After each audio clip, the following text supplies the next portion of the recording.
మహాపరిశుద్ధుడైన తండ్రి, నీకు కృతజ్ఞతాస్తుతులు చెల్లిస్తున్నాను నాయన. ఈ సాయంకాల వేళలో నీ పిల్లలమైన మమ్మల్ని అందరినీ కృపతో జ్ఞాపకం చేసుకోండి.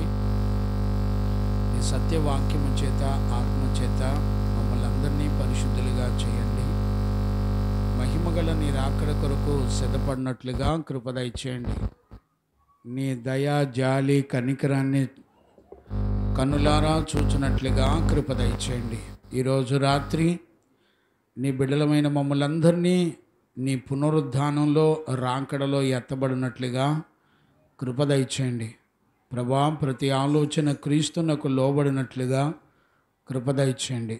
ఈ పరిచర్యల వలన కలిగిన మహిమ, ఘనత, ప్రభావములన్నీ మీరే పొందినందుకు స్తోత్రాలు నాయనా. నీ చిత్తములో ఉన్న బిడ్డలందరినీ కూడా నీ సన్నిధికి నడిపించినందుకు స్తోత్రాలు. నీ వాక్కును, ఆత్మను పంపి మమ్మల్ని అందరినీ పరిశుద్ధపరిచినందుకు కృతజ్ఞతాస్తుతులు చెల్లిస్తూ యేసయ్య నిన్ను అడిగి పొంది ఉన్నాము తండ్రి, ఆమేన్. ప్రార్థన ఆలకించి కృపనిచ్చిన యేసయ్యకు స్తోత్రము చేయదమో. స్తోత్రం, స్తోత్రం, స్తోత్రం, స్తోత్రం, స్తోత్రం. తండ్రి, కుమార, పరిశుద్ధాత్మ దేవునికి స్తోత్రము చేయదమో. స్తోత్రం, స్తోత్రం, స్తోత్రం, స్తోత్రం, స్తోత్రం. ఆమేన్.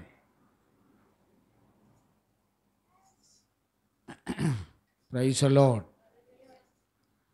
దేవునికి మహిమ కలుగునగాక. ఆమేన్. చూడండి నాన్న, మనందరం కూడా పరిశుద్ధుడైన దేవుని చేత మనందరం కూడా బోధించబడి నేర్చుకుంటున్నాము. 2 తిమోతి పుస్తకాన్ని మనందరం కూడా ధ్యానం చేసుకుంటున్నాము. 2 తిమోతి పుస్తకంలో 2వ అధ్యాయము 1 వచనం నుండి 7 వచనాల వరకు ఆల్రెడీ మనందరం కూడా నేర్చుకుంటూ వచ్చాము. ఈరోజు రాత్రి మనందరం కూడా 8వ వచనం నుండి 13వ వచనం వరకు నేర్చుకుందాం. నాకు తెలిసినంత వరకు మీలో ఎవరు కూడా వాక్యం తర్వాత వాక్యాన్ని నాన్న పిల్లలకి మందిరంలో ఇలాంటి అలవాటు చేయమాకండి. మాట వినటం నేర్చుకోండి. ఇలాంటి అలవాటు చేయకూడదు. చెప్పాను కదా, 2-3 సార్లు చెప్పాను నేను. గమనించండి. 2వ తిమోతి పుస్తకంలో మనందరం కూడా నేర్చుకుంటా ఉన్నాము. చాలా ప్రాముఖ్యమైనటువంటి విషయాలు మనందరం కూడా నేర్చుకుంటున్నాం. ఇప్పుడు నేను 2వ అధ్యాయము 8 నుంచి 13 వరకు చదివిస్తాను. మీలో ఎవరైనా వాక్యం చెప్పాలి. ఈరోజు చాలామంది వాక్యం వింటున్నాం కదా, గుడికి వెళ్తున్నాం కదా, పర్వాలేదు అని అనుకుంటున్నాం. దయచేసి మీరందరం కూడా జ్ఞానంగా అర్థం చేసుకోండి. మనం ఎప్పుడు కూడా పర్వాలేదు అనుకుంటే కుదిరేటువంటి జీవితాలు అయితే కాదు. గమనించాలి. ఎప్పుడూ కూడా విన్న తర్వాత మనలను మనమే పరీక్షించుకోకపోతే, విమర్శించుకోకపోతే, మనం విశ్వాసము కలవారమై ఉన్నామో లేదో చూసుకోకపోతే ఏశావు వంటి భ్రష్టాత్మ మనకు వస్తుంది. మరలా చెప్తున్నాను, జాగ్రత్తగా వినండి. వాక్యాన్ని విన్న తర్వాత ఉపదేశం మనిషిని విశ్వాసంలోకి నడిపిస్తుంది. కాన్సన్ట్రేషన్గా వినాలి. ఉపదేశం ఎప్పుడూ కూడా, వాక్యం ఎప్పుడూ కూడా మనిషిని విశ్వాసంలోకి నడిపిస్తుంది. వాక్యం విన్న తర్వాత విశ్వాసం కలిగి ఉన్నామో లేదో పరీక్షించుకోవాలి. గమనించారా? నానా పారసిస్ తీసే బ్యాగ్లో పెట్టి, పారసిస్ దెబ్బలు పడతాయి. రైట్. చూడండి నాన్న, చాలా జాగ్రత్తగా మనం లేఖనాల్ని అర్థం చేసుకోవాలి. చూడండి, ఇక్కడ మనం చదివే విషయాలన్నీ కూడా రేపొద్దున మనందరినీ తీర్పులోకి తీసుకొస్తాయి అనే సంగతి ఖచ్చితంగా మనందరం కూడా గుర్తుపెట్టుకోవాలి. దేవుని యొక్క తీర్పులు చిన్న విషయాలు కాదు. విన్న తర్వాత మనందరం కూడా విశ్వాసం కలిగిన వారమై ఉన్నామో లేదో మనలను మనమే విమర్శించుకొని పరీక్షించుకొని చూసుకోవాలి. గమనించారా? ఒకవేళ అలా గినక మనం లేకపోతే మనందరం కూడా భ్రష్టులు అయిపోతామని 2 కొరింథీ పుస్తకం 13వ అధ్యాయము 5వ వచనంలో ఈ మాటలు రాసున్నాయి. మరలా చెప్తున్నాను, గుర్తుపెట్టుకోండి. వాక్యం విన్న తర్వాత విశ్వాసం కలిగి ఉన్నామో లేదో మనల్ని మనమే పరీక్షించుకోవాలి.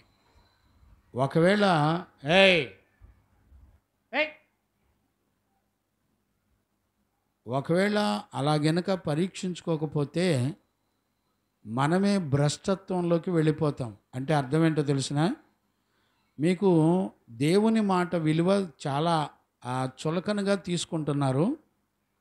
ఏశావు భ్రష్టత్వం ఎలాంటిదంటే, ఎంత కన్నీరు కార్చినా అతనికి మారు మనసు దొరకదు.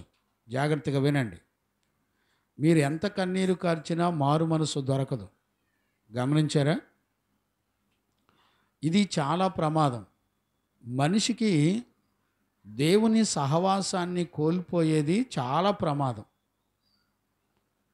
మీరు భూమండలం మీద ఈ రక్తమాంసాల్లో బ్రతికుండగా ఈ రక్తమాంసాల్లో నష్టం, వైరాగ్యం, త్యాగం, ప్రతిష్ట రాసుకోండి. జ్ఞానం కలిగి ఉండండి. నష్టపడాలి, వైరాగ్యం ఉండాలి, త్యాగం ఉండాలి, ప్రతిష్ట కలిగి ఉండాలి. ఒకవేళ విశ్వసించిన తర్వాత ఇవి గనక లేకపోతే మనందరం కూడా ఖచ్చితంగా ఏశావులాగా భ్రష్ట మనసు కలిగి మారు మనసు లేకుండా చనిపోయి పాతాళానికి వెళ్ళిపోతాం. ఇప్పుడు మన ఆత్మల్ని రక్షించే సేవకులు ఎలాంటి వారై ఉండాలి, వాళ్ళ జీవితాలు ఎలా ఉండాలి అనే విషయాలు మనం నేర్చుకుంటున్నాం. మీకు లాస్ట్ సెక్షన్లో నేనేం చెప్పానని అడిగితే ఎవరైనా చెప్తారా? అంటే ఎవరికి పట్టదు. రేపు ఏం కూర వండుకొని తినాలో గుర్తుంటుంది. రేపు సండే కదా, రేపు మంచి మటనో, బిర్యానీయో, ఫిషో, ఫ్రాన్సో ఏదో ఒకటి వండుకోవడానికి ప్లాన్ చేసుకొని ఉంటాం ముందుగానే. కానీ ఒక దైవజనుడిగా నేను దుఃఖంతోనే చెప్తున్నాను, విశ్వసించేవాళ్ళు కరువైపోతారు, నమ్మేవాళ్ళు కరువైపోతారు. మనం 2 తిమోతి పుస్తకం 2వ అధ్యాయం అంతా కూడా సేవకుని గురించి, దుర్బోధన గురించి ఉంటుంది. ఒక దైవజనుడు ఎలా వాడబడతాడు, దుర్బోధలు ఎలాగుంటాయని 2వ అధ్యాయంలో నుండి పౌలు చెప్పడాన్ని మనం చూడవచ్చు. ఈరోజు రాత్రి ఒక దైవజనుడు, మన ఆత్మను రక్షించేటువంటి దైవజనుడు ఎలా ఉంటాడు, ఏ పరిస్థితుల్లో ఉంటాడు, ఎలాంటి జీవితం చేస్తాడు, ఎలాంటి వాళ్ళ ద్వారా మన ఆత్మ రక్షించబడుతుంది అనేటువంటి సంగతి పరిశుద్ధుడైనటువంటి దేవుడు చెప్తూ మనతో మాట్లాడేటువంటి విషయాలు ఇవన్నీ. ఇప్పుడు నేను 1వ వచనం నుండి 7 వచనాలు ఆల్రెడీ నేర్చుకుంటూ వచ్చాం మనందరం. ఒక దైవజనుడు 4 రకాల సంపూర్ణతను కలిగిన వాడై సేవ చేయాలని మనం చదివాం. అవన్నీ మీలో ఎంతమంది గుర్తున్నాయో నాకు తెలీదు. దేవునికి మిమ్మల్ని అప్పగించి విడిచిపెడుతున్నాను. ఇప్పుడు 8వ వచనం నుండి 13వ వచనం వరకు చిన్న విషయాలు కాదండి, అతి గంభీరమైనటువంటి విషయాలు పౌలు తిమోతికి చెప్పడాన్ని మనం చూడవచ్చు. ప్రతి వచనం కూడా ఒక ప్రత్యేకమైన స్వభావాన్ని కలిగి ఉంది. ఇక్కడ 5 వచనాల్లో చూడండి, 8 వచనాలు, 2, 3, 4, 5, 6 వచనాలు. 6 వచనాల్లో 5 సంపూర్ణమైన గుణాలు ఉన్నాయి. ఇప్పుడు నేను 8వ వచనం నుండి మీకు 13వ వచనం వరకు చదివిస్తాను. మీకేం అర్థమైందో మీరు నాకు చెప్పాలి. ఈరోజు వాక్యం, ఈరోజు మీలో మరి ఆడపిల్లలో చెప్తారో మగపిల్లల్లో వాక్యం చెప్తారో చూడాలి. మరి ఎవరు చెప్తారో చూడాలి. నేను చదివిస్తాను, వినండి. విని వెంటనే మీరు గ్రహించుకోగలిగితే మంచిది. చదువునానా? నా సువార్త ప్రకారము. ఇప్పుడు చూడండి, మాట్లాడేటప్పుడే ఒక చక్కటి మాటను మనం వినొచ్చు. నా సువార్త ప్రకారము. దావీదు సంతానములో పుట్టి.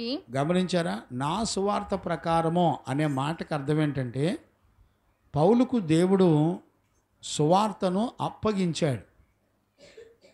ఆయన అప్పగించిన సువార్త నాది అంటున్నాడు. అంటే అర్థమేంటో తెలిసిన? సువార్త ఈజ్ ఈక్వల్ టు అపోస్తులుడైన పౌలు, అపోస్తులుడైన పౌలు ఈజ్ ఈక్వల్ టు తన లైఫ్ ఈజ్ ఈక్వల్ టు తన ప్రాణం. అంటే ఇన్ని విషయాలు లింకప్ అయి ఉన్నాయి. ఇన్ని విషయాలు లింకప్ అయి ఉన్నాయి. చూసారన్నానా?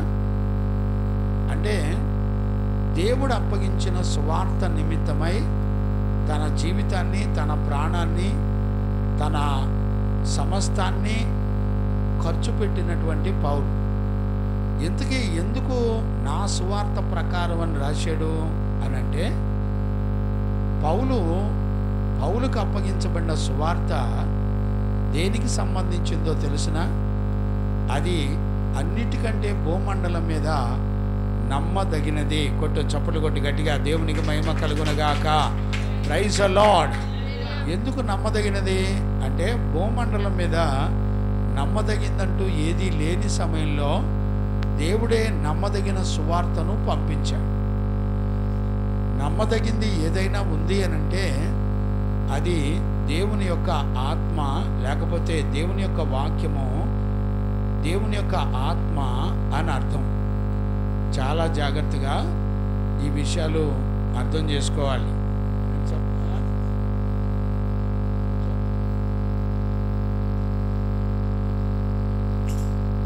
గమనించారా నాన్న? చాలా జాగ్రత్తగా మనం గ్రహించాలి. ఇప్పుడు చూడండి, ఇక్కడ నుంచి నేను 8వ వచనం నుండి 13 వరకు చదివిస్తాను. మీకు ఎంతవరకు అర్థమవుద్దో ఒకసారి మీ బ్రెయిన్తో ఆలోచించండి.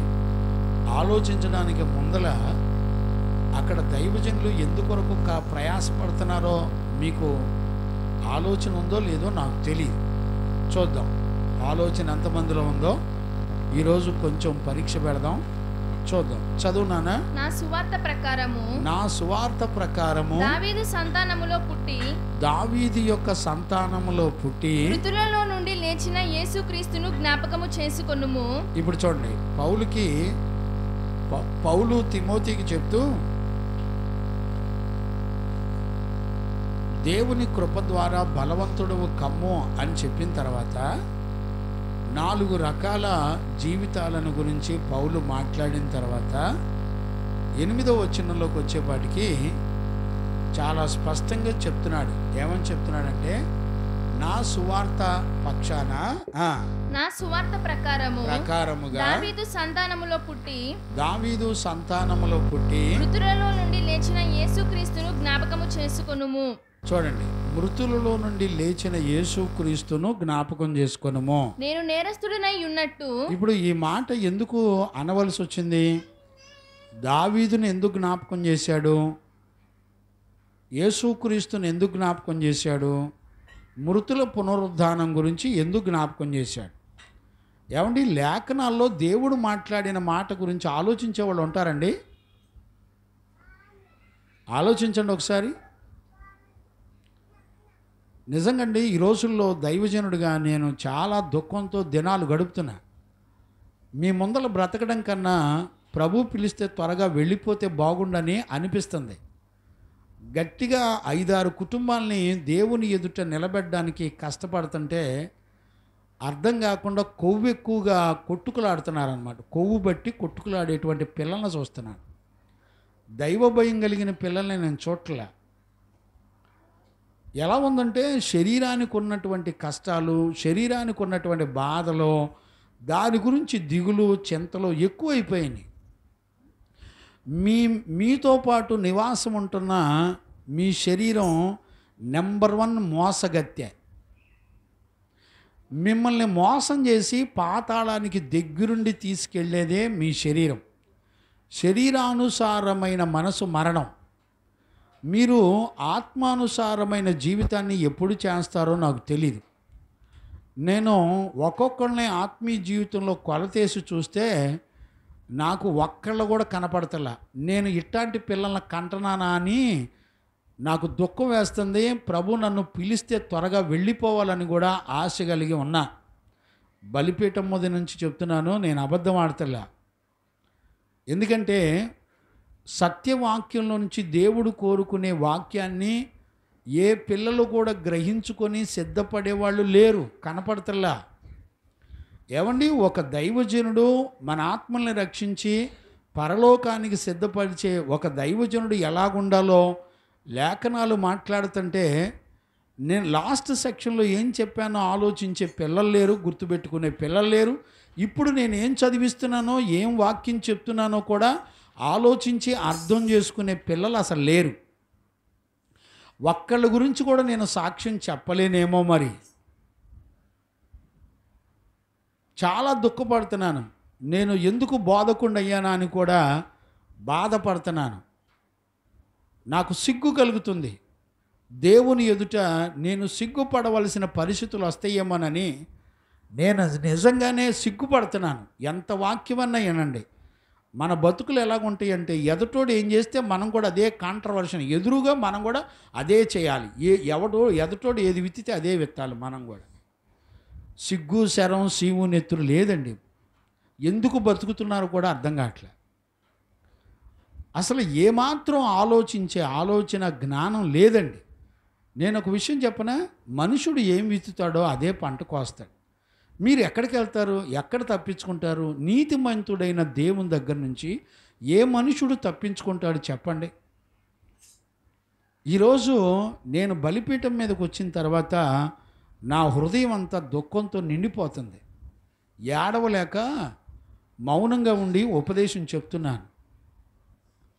బిడ్డలను చూసి సంతోషం గనక దైవజనుడికి లేకపోతే మీరు చెప్తున్నాను, మీ జీవితంలో శత్రువుని ఎన్నడూ కూడా జయించలేరు.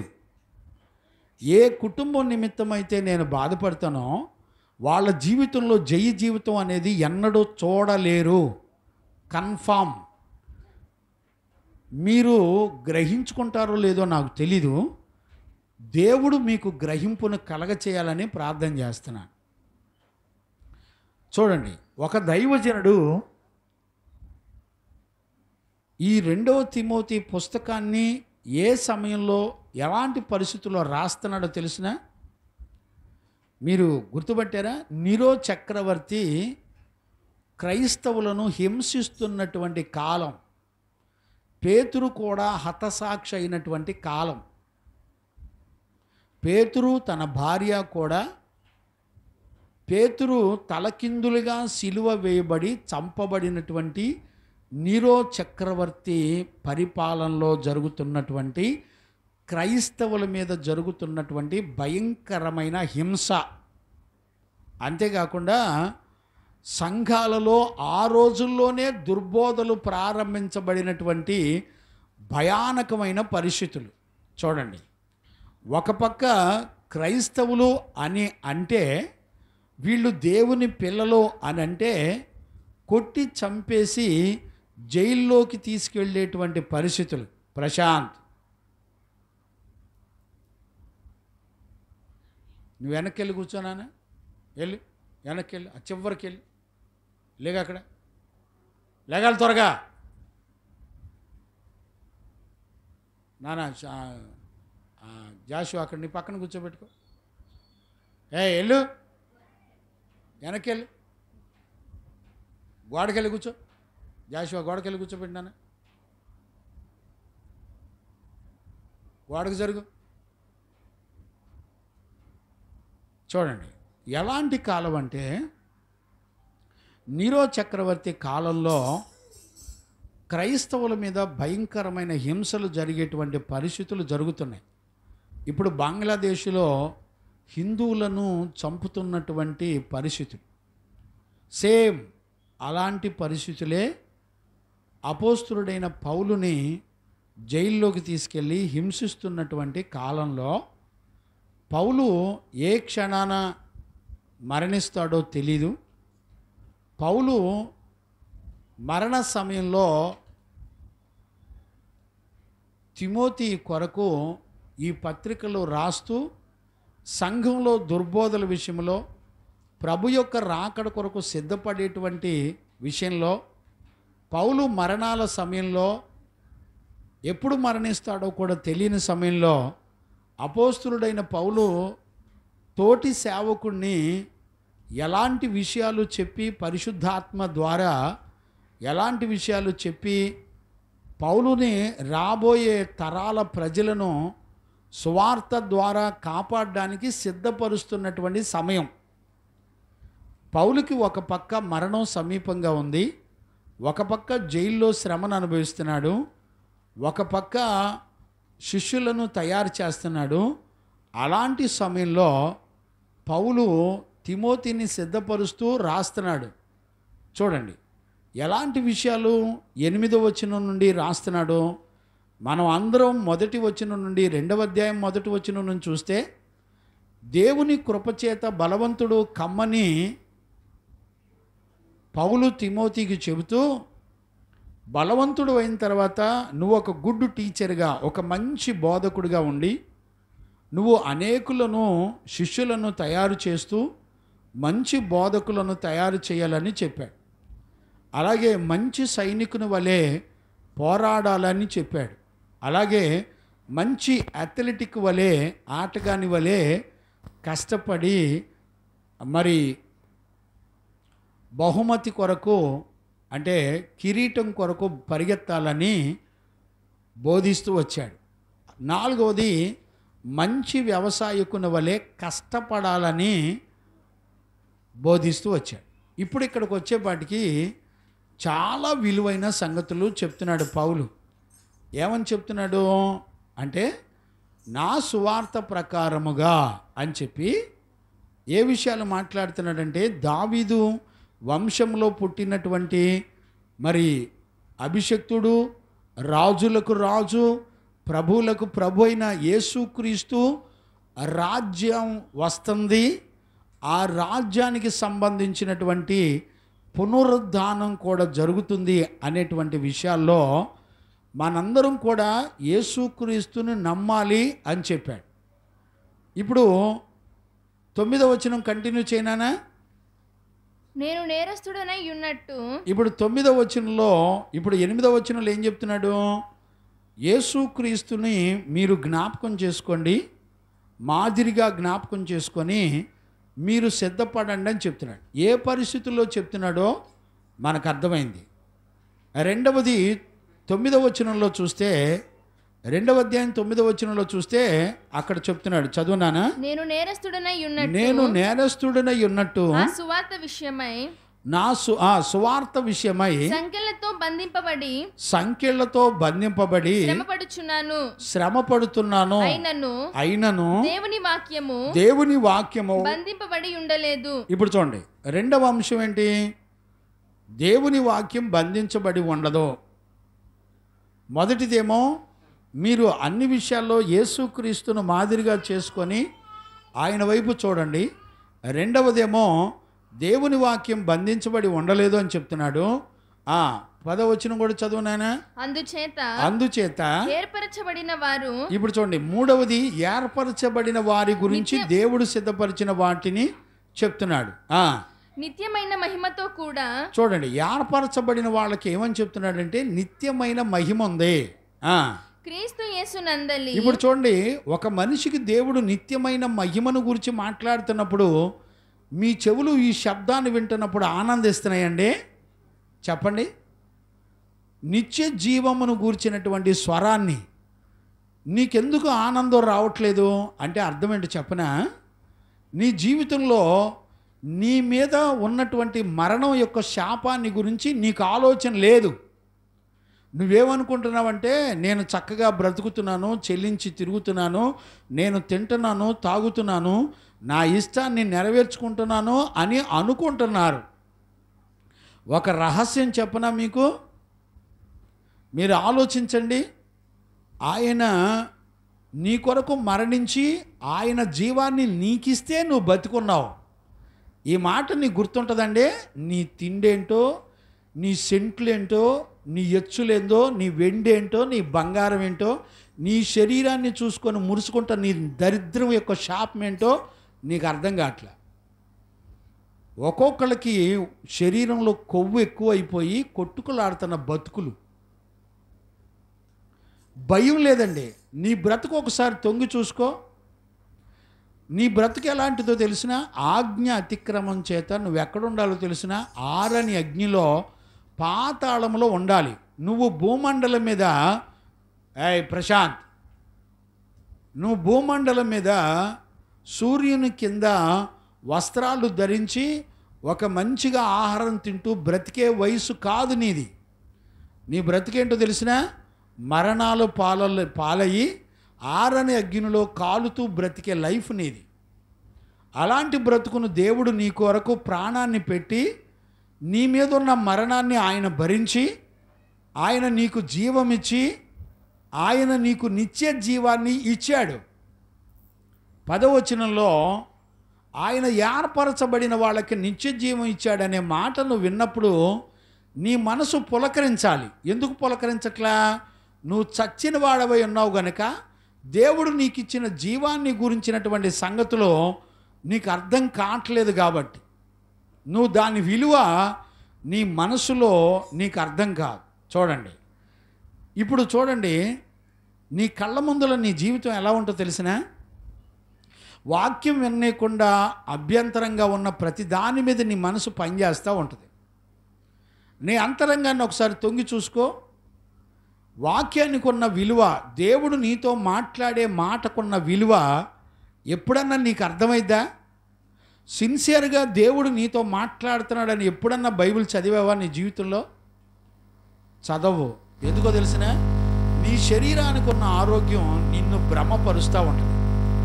నీ శరీరానికి ఉన్న బలం, తెలివితేటలు, జ్ఞానం నిన్ను భ్రమపరుస్తూ ఉంటుంది.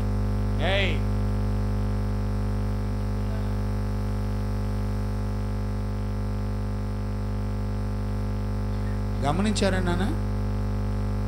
నీ కలిగిన ప్రతి వస్తువు, నీ శరీరం నిన్ను మోసం చేస్తూ ఉంటే నీ మనసు అంతా ఎలా ఉంటుందో తెలిసిన, ఆనందంగా గడుపుతూ ఉంటుంది.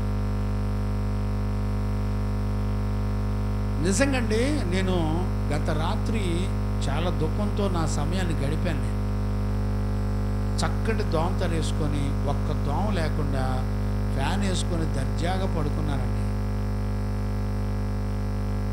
నేను ఆ రోజుల్లో పరిశుద్ధులు పడిన ప్రయాస అంతా గుర్తు తెచ్చుకొని నా హృదయం అంతా భారంతో నిండిపోయి నా వల్ల కాలేదు.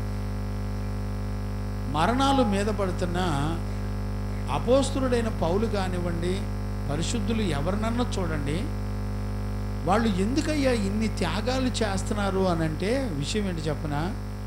ఒక ఆత్మను రక్షించడానికండి. దేవుడు మనిషికి ఇచ్చిన రక్షణను ఏ ఒక్కరూ వదిలిపెట్టుకోకుండా ప్రతి ఒక్కరూ రక్షించబడాలని ఒక ప్రసవ్యాధంతో బ్రతికారండి వాళ్ళు. వాక్యం విన్నావు కదా, ఈ వాక్యం నీ హృదయాన్ని అట్ట నడిపిస్తుందా? నిన్ను నడిపించట్లేదంటే నీ హృదయం ఎంత మొద్దుబారిపోయిందో ఆలోచించే వాళ్ళు లేరు. ఎన్ని గంటలకు వస్తున్నారు తెలిసిన? వాక్యం చెప్పే టయానికి వస్తున్నారండి. 7:30కి ఎవరు రాట్లా. ఒంగోలు నుంచి వచ్చినటువంటి దేవుని పిల్లలు సమయానికి ముందుగా, రోజున్నర ముందుగా సిద్ధపడవుతున్నారండి.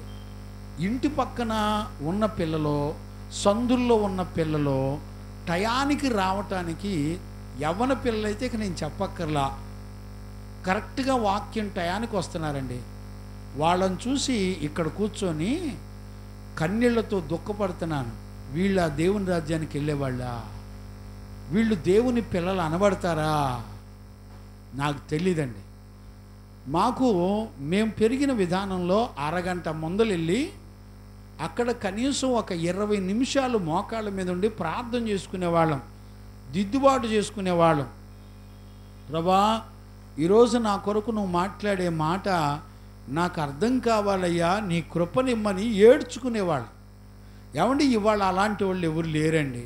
వాళ్ళకున్న ధీమా ఏంటో తెలిసినా, పాస్టర్ గారు దుఃఖపడినా దేవుడు మమ్మల్ని కనికరిస్తాడు అనుకుంటున్నారు.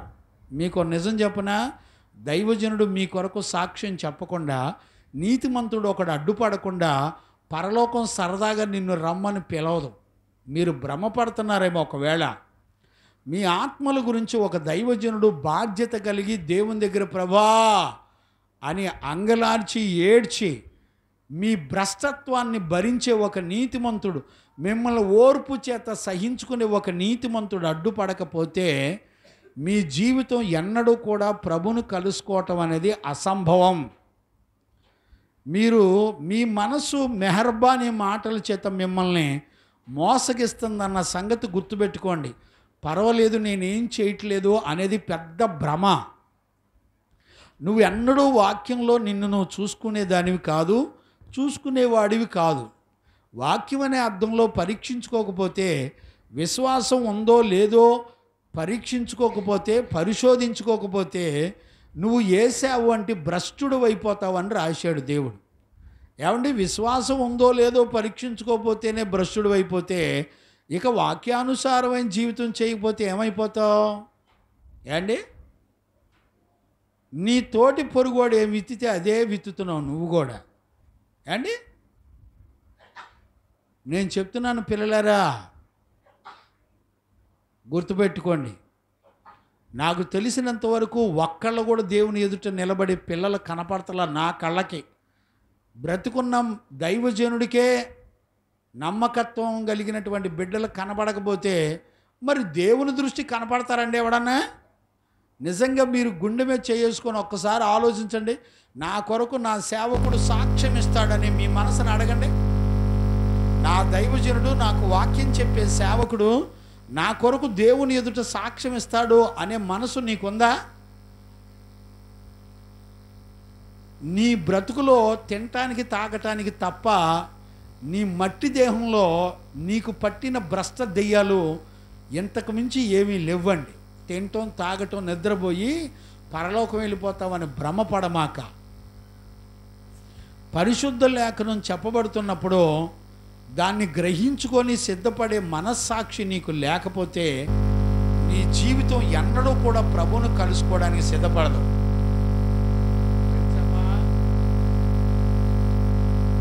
మీరు పిల్లలకి చూడమాకమ్మా, వాక్యం వినండమ్మా. అసలే మీరు అరా కొరా మనుషులు. మీకు నచ్చితే చేస్తారు, లేకపోతే లేదు. భక్తి దరిద్రపు మంద. జాగ్రత్తగా ఉండండి. ఒకసారి మీ మనస్సాక్షిలో మీ కొరకు ధైర్యంగా దేవుని ఎదుట నా సేవకుడు సాక్ష్యం చెబుతాడనే మనస్సాక్షి ఉందండి మీకు? నేను అడుగుతున్నాను, ఉందండి మీకు? మీరు భ్రమపడుతూ మోసపోమాకండి. జాగ్రత్తగా ఉండండి. 10వ వచనం చదువుతున్న వచనంలో ఉన్నటువంటి జీవాన్ని గుర్తుపట్టండి. చదువునానా 10వ వచనం మళ్ళీ ఒకసారి చదవండి. నేను నేరస్తుడనై ఉన్నట్టు. చూడండి, ఒక దైవజనుడంట నీకు వాక్యం చెప్పి, నీకు సువార్త చెప్పి, నీ ఆత్మను రక్షించి, నీకు బుద్ధి చెప్పి పరలోకానికి సిద్ధపరుస్తుంటే, ఒక పక్క లోకం దైవజనుడైన పౌలుని కొట్టి హింసించి జైల్లో పడేసి ఏ రోజున మరణిస్తాడో తెలియని పరిస్థితులు ఉన్నప్పుడు ఆయన అంటున్నాడు, ఏం నేరం చేశాడని జైలుకి వెళ్ళాడు చెప్పండి. ఆలోచించండి ఒకసారి. ఏ విషయాలు తిమోతికి చెప్పుకుంటూ వస్తున్నాడో చూడండి. 5 సంపూర్ణమైన గుణాలను అపోస్తలుడైన పౌలు తన జీవితంలో అనుభవించే విషయాలు చెబుతున్నాడు. చెబుతూ ఏమంటున్నాడు తెలిసిన? మనం నేనున్నా లేకపోయినా, ఎవరున్నా లేకపోయినా, పౌలు ఉన్నా లేకపోయినా, తిమోతి ఉన్నా లేకపోయినా సువార్త మాత్రం ఎన్నడూ ఆగదని చెప్తున్నాడండి. చప్పలు కొట్టి గట్టిగా దేవునికి మహిమ కలుగునుగాక. సువార్త మాత్రం ఎన్నడూ ఆగదని చెప్తున్నాడండి. అంటే తిమోతితో పౌలు చెప్తున్న మాట ఏంటంటే తెలిసిన? తిమోతి, ఒకవేళ సేవ నువ్వు చేసినా చేయకపోయినా, పౌలు నేను చేసినా చేయకపోయినా, విన్సెంట్ పాల్ అయ్యా చేసినా చేయకపోయినా, సేవ మాత్రం, సువార్త పరిచయం మాత్రం ఎన్నడూ ఆగదది. దాన్ని ఆపే శక్తి ప్రపంచంలో దేనికి లేదు. గుర్తుపట్టారండి? ఎలాంటి విషయాలు చెప్తున్నాడో ఒక్కొక్కటి మనం ధ్యానం చేద్దాం. 10, 11 కూడా చదువునానా? నేను నేరస్తుడనై ఉన్నట్టు నా సువార్త విషయమై సంఖ్యలతో బంధించబడి శ్రమ పడుతున్నాడు అంటండి. ఏండి, సంఖ్యలతో బంధించబడి శ్రమ పడుతున్నాడు. ఒక పక్క బయట క్రైస్తవుల్ని చంపేస్తున్నారు, ఒక పక్క దేవుని ప్రజల కొరకు పరిశుద్ధులను సిద్ధపరుస్తున్నాడు. ఏంటండి ఆ మనిషి అసలు? చిన్న శ్రమ ఉంటే, తలకాయ నొప్పి ఉంటే నువ్వు ఆత్మీయ విషయాలు ఆలోచించే జ్ఞానం ఉందండి మన దగ్గర? చిన్న అనారోగ్యం వస్తే ఇంట్లో నుంచి బయటకు అడుగు పెడతావు అసలు? సంఖ్యలతో బంధించబడి ఒక ఆత్మకు బుద్ధి చెప్పి ఒక ఆత్మను పరిశుద్ధపరిచి దేవుని రాజ్యం కొరకు సిద్ధపరుస్తుంటే ఆయన్ని తీసుకెళ్ళి సంఖ్యలతో బంధించి జైల్లో చిత్రహింసలు పెడుతుంటే ప్రాణాపాయ స్థితిలో ఏ విషయాలు రాస్తున్నాడో తెలిసిన? తిమోతి, నిత్య జీవం గురించినటువంటి సంగతులు, ఏర్పరచబడిన వాళ్ళ గురించిన సంగతులు, యేసుక్రీస్తునందు ఉంచవలసిన విశ్వాసం ఉంచవలసిన సంగతులు, దేవుని వాక్యాన్ని ఎవరూ ఆపలేరనే సంగతులు పౌలు తన జీవితంలో నుంచి తిమోతికి చూపించి చెప్తున్నాడండి. ఒక్కొక్క వచనం చదివేటప్పుడు అర్థమైందండి మనకి. కంటిన్యూ చేయమ్మా. అయినను దేవుని వాక్యం బంధింపబడి ఉండలేదు. ఇప్పుడు చూడండి, దేవుని వాక్యం బంధించబడి ఉండలేదు, అందుచేత ఏర్పరచబడిన వాళ్ళు నిత్యమైన మహిమతో కూడా. ఇప్పుడు చూడండి, ఏర్పరచబడిన వాళ్ళు నిత్యమైన మహిమతో కూడా. ఏ మహిమ అండి? ఆ శబ్దం విన్నావా? ఒక మనిషికి, పాపికి నిత్యమైన మహిమ అంటండి. ఏమండి, నిత్యమైన మహిమ అనే పదం పునరుద్ధానంలో లేపబడే బిడ్డలకు అనుగ్రహించబడే స్వాస్యాన్ని గురించి చెప్తున్నాడండి. చదువునాను, కంటిన్యూ చేయి. క్రీస్తు యేసు నందలి రక్షణ పొందవలెనని నేను వారి కొరకు సమస్తమును వారి కొరకు ఓర్చుకొనుచున్నాను. ఈ మాట నమ్మదగినది. గమనించారా? ఈ మాట నమ్మదగినది. ఏదనగా మనం ఆయనతో కూడా చనిపోయిన వారమైతే ఆయనతో కూడా బ్రతుకుదుము. మనం ఆయనతో కూడా చనిపోయిన వారమైతే ఆయనతో కూడా బ్రతుకుదుము. సహించిన వారమైతే ఆయనతో కూడా ఏలుదుము. ఆయనను ఎరగమంటే మనలను ఆయన ఎరుగనను. ఆయన మనలను ఎరగనను. మనము నమ్మదగిన వారమైనను. నమ్మదగిన వారమైనను. ఆయన నమ్మదగిన వాడుగా ఉండును. ఆయన తన స్వభావమునకు విరోధముగా ఏదియూ చేయలేడు. ఆయన తన స్వభావానికి విరోధంగా ఏది కూడా చేయలేడు. దేవునికి మహిమ కలుగును గాక. ఏమన్నా అర్థమైందండి? నాకు అర్థమైంది. ఐదు అంశాలు నాకు అర్థమైంది. ఒకటి, 8వ వచనంలో యేసుక్రీస్తు వైపే చూడు అని ఎందుకు చెప్తున్నాడో నాకు అర్థమైంది. రెండవది, 29వ వచనంలో 2:9 వచనంలో దేవుని యొక్క వాక్యానికి ఉన్నట్టు ప్రాముఖ్యత గురించి చెప్పడాన్ని మనం చూడవచ్చు. మూడవది, ఏర్పరచబడిన వారిని గురించి చెప్పడాన్ని మనం చూడవచ్చు. నాలుగవది, నిత్య జీవమును గురించినటువంటి సంగతులను గురించి చెప్పచ్చు. ఐదవది, దేవుని యొక్క నమ్మకత్వాన్ని గురించి చెప్పచ్చు. 5 అంశాలు ఉన్నాయండి. ఈ 5 అంశాలు మనం ఎన్ని సెక్షన్లో నేర్చుకుంటామో నాకు తెలియదు, కానీ నిజంగాండి నేను చదివి నేర్చుకునేటప్పుడు నా హృదయం చాలా ఉప్పొంగిపోయిందండి. ఒక నీతిమంతుని గుండెల్లో ఎలాంటి పరిస్థితుల్లో సంఘం పట్ల, దైవజనుడి పట్ల, భవిష్యత్తు తరాలైన బిడ్డల పట్ల ఎలాంటి ఆలోచనలు కలిగి ఉన్నాడో అపోస్తలుడైన పౌలుని, అందుకు సిద్ధపరుస్తున్నటువంటి తిమోతిని చూస్తున్నప్పుడు నాకు చాలా ఆశ్చర్యం వేసింది. ఇప్పుడు చూడండి, ఈ 6 వచనాల్లో 5 సంపూర్ణమైన సంగతులను మనం చక్కగా చదువుకుందాం. ఒక్కొక్క వచనాన్ని ధ్యానం చేసుకుందాం. ఇప్పుడు చూడండి, పౌలు 8వ వచనాన్ని ఒకసారి చదువుకొని మనం ధ్యానం చేసుకుందాం. చూడండి. నా సువార్త ప్రకారము దావీదు సంతానములో పుట్టి, చూడండి, దావీదు యొక్క సంతానములో పుట్టి మృతులలో నుండి లేచిన యేసుక్రీస్తును జ్ఞాపకము చేసుకొనుము. ఇప్పుడు చూడండి, యేసుక్రీస్తును ఎందుకు జ్ఞాపకం చేసుకోమంటున్నాడు చెప్పండి?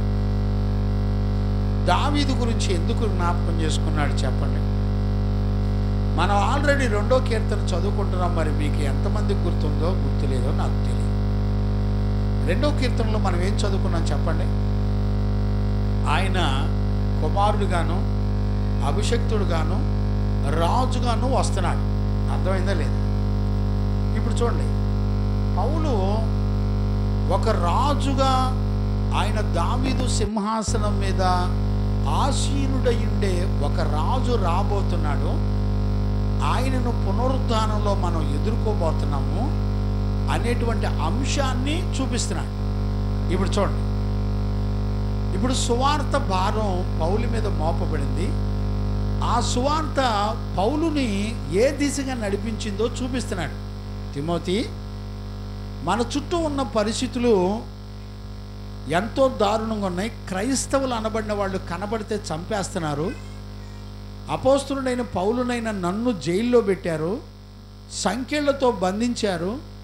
నేనేదో నేరం చేసిన వాడిలాగా, నేను నేరారోపణ చేయబడిన వాడిగా నేను జైల్లో శ్రమను అనుభవిస్తున్నాను.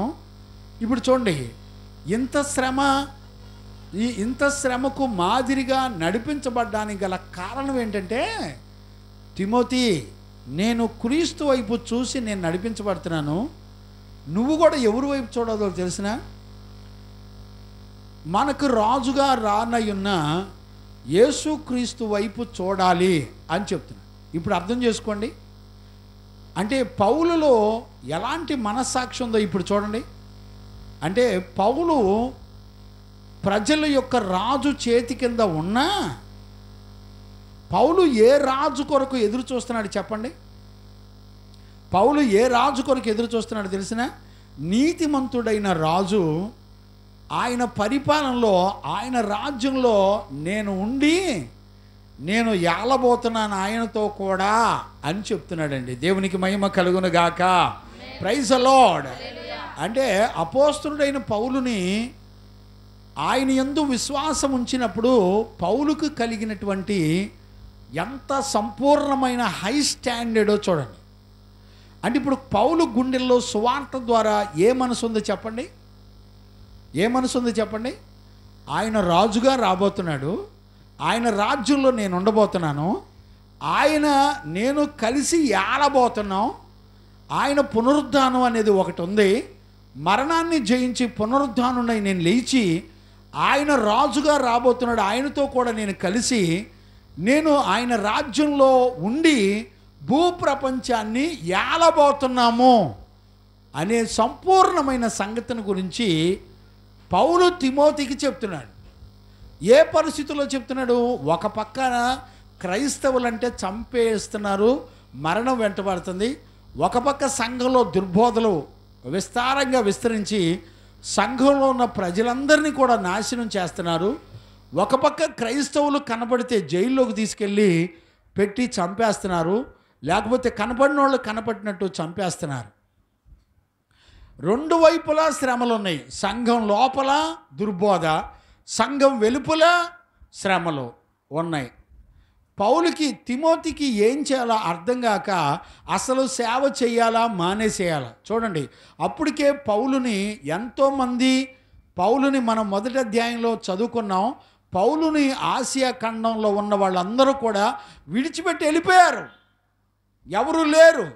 చూడండి, విశ్వాసులు చెదిరిపోయారు, సంఘంలో దుర్బోధలు పెరిగిపోయినాయి, బయట వెలుపులేమో శ్రమలు ఉన్నాయి. క్రైస్తవులు వీళ్ళు దేవుని పిల్లలు అంటే పట్టుకొని చంపేస్తున్నారు. ఏం చేయాలి? సేవ ఎలా చేయాలి?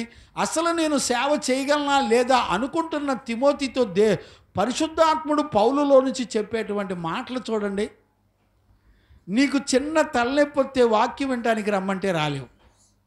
ఏమండి, నీకేదైనా సమస్యలు నువ్వు అనుకున్నది జరగకపోతే, నీ మనసు నెమ్మది లేకపోతే దేవుని సన్నిధి ఒక్కటి మానేస్తావు, తిండి మానవు, పనులు మానవు, ఆ స్నానాలు మానవు, ఉతికిన బట్టలు వేసుకోవటం మానవు, ఏంటి నీకు నచ్చిన వాళ్ళతో మాట్లాడడం మానవు అండి.